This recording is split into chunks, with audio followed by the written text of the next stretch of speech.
Hi, Alden. Hello po, Cardinal. Maraming salamat, ha. Salamat sa Yes po.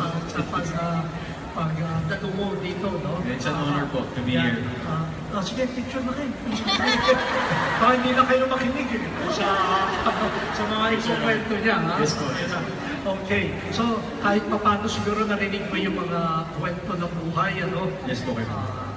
Ikaw, no, of course, kilala ka rin as a celebrity, as entertainment industry. Pero baka magandang maikwento mo sa mga kaibigan natin ngayon, yung advocacy mo, lalo na sa area of yung education. Yes po. Ako po kasi parang lately, nahihilig po akong mag-outreach sa mga indigenous po nating kababayan. Yung mga hindi po masyadong naabot ng tulong kasi especially po yung lugar nila mahirap puntahan. So recently po, parang 2 years ago, I celebrated my birthday po sa Bamban, Tarlac with the ITAS po. And I asked help from a few friends para makapunta po doon. Mahirap po puntahan kasi sa Tarlac po, parang it's an off-road trip.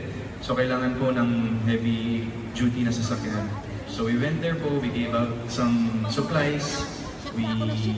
Tas pinakain din po namin yung mga ITAS. And what I noticed po talaga is the need for education, especially for the indigenous people. Parang on my part po, parang yun po talaga yung parang number 1 na kailangan bigyang pansin. Kasi yes po, may iba rin po tayong kababayan na nangangailangan ng tulong sa mga probinsya, sa mga urban areas. Pero when it comes to indigenous people po kasi parang malayo po sila eh. And parang ako po, yun po yung advocacy ko is to bring education to those people, to those kids especially. Malayo po sila eh. And parang ako po, yun po yung advocacy ko is to bring education to those people, to those kids especially. Wow. So, baka pwede mo mag-connect ka kay sister, kasi si sister works sa indigenous people. No? Ito na, communion, weaving, nagsisimula na. No? Yes po. Pero aside from education, you also got involved in yung Habitat for Humanity, yung building houses. Building houses po as well. Yun naman po, parang Habitat for Humanity got me as an ambassador po for them. And iba rin po kasi yung feeling na you're able to share homes to the homeless.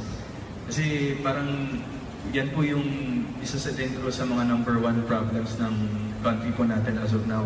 Yung mga informal settlers, and then yung mga homeless po. Parang Habitat for Humanity parang does a lot of projects para mabigyan natin ng mga tirahan. Yung mga kababayan po natin na hindi nakaka-afford ng bahay. Kasi parang ako po kasi since I started showbiz po, parang the reason that yung mga nag-humble po sa akin is yung everyday I wake up to a home, to a roof on top of my head.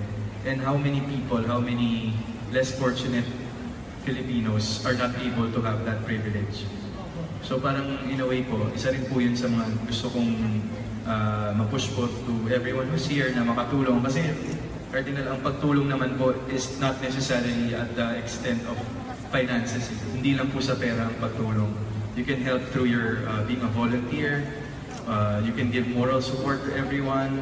And pag sinabi po kasing charity, it's not always about sharing money to everyone. It's about giving out yourself for service. Yes, ayan hindi dahilan yung wala akong pera, wala akong may bibigay, but your presence, your hands, wala akong may bigay, but your presence, your hands, yung sa volunteer work. It's the same work po as of giving money, as of giving financial support po to everyone. Aside from ito yung mga advocacy mo, you cannot deny na celebrity status ka. Siguro kahit saan ka pumunta, nahabol-habol ka. Hindi ba? Aminin mo po eh. Yes po. Pero yung may papel ba ang faith?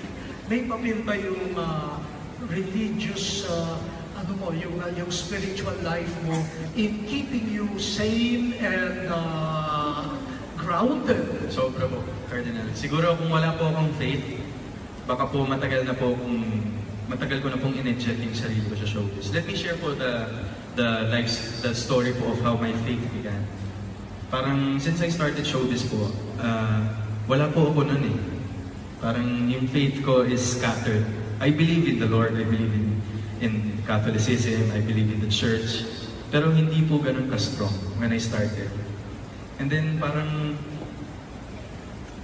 as my journey goes along po sa showbiz, ang dami ko pong nakikilala, ang dami ko pong na-experience, ang dami ko pong nakikita ng mga tao, comes in, comes out. I'm very blessed to be able to be in this industry na andyan pa rin. Kasi ang showbiz industry, alam po ni Ate Dimples yan na parang in and out yan. Mabilis kang sisikat, mabilis ka rin mawawala.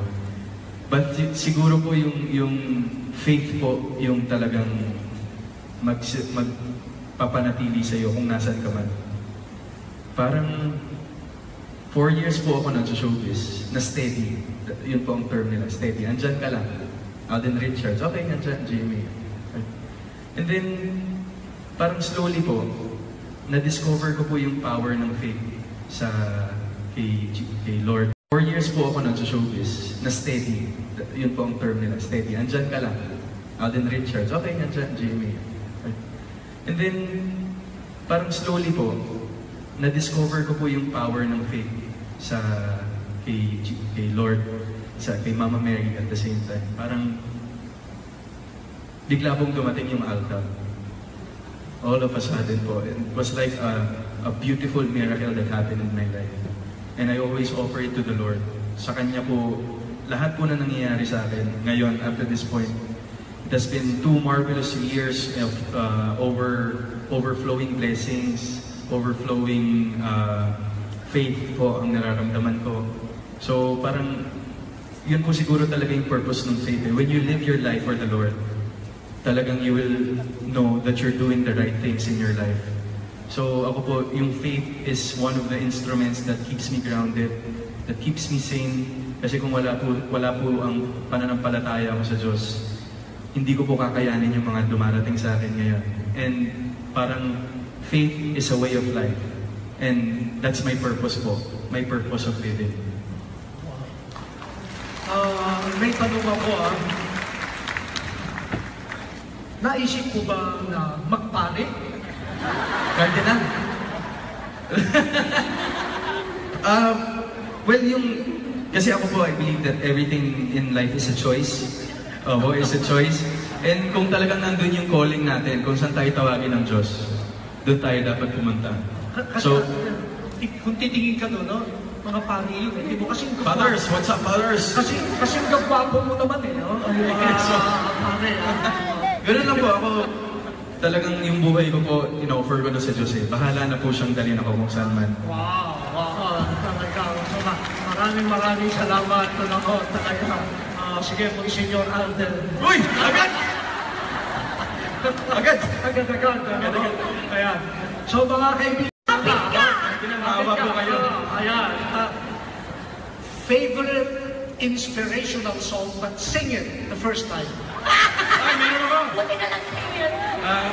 One way, Jesus, you're the only one that I could live for.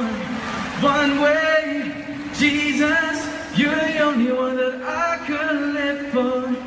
Okay, thank you. Hindi ka naman nervyos. Sa album ko kasi hindi ba, kaya mabilis na.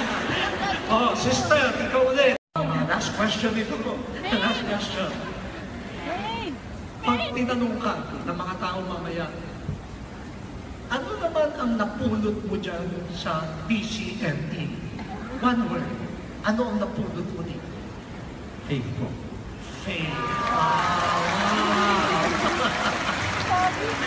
Last question ito ko. Last question.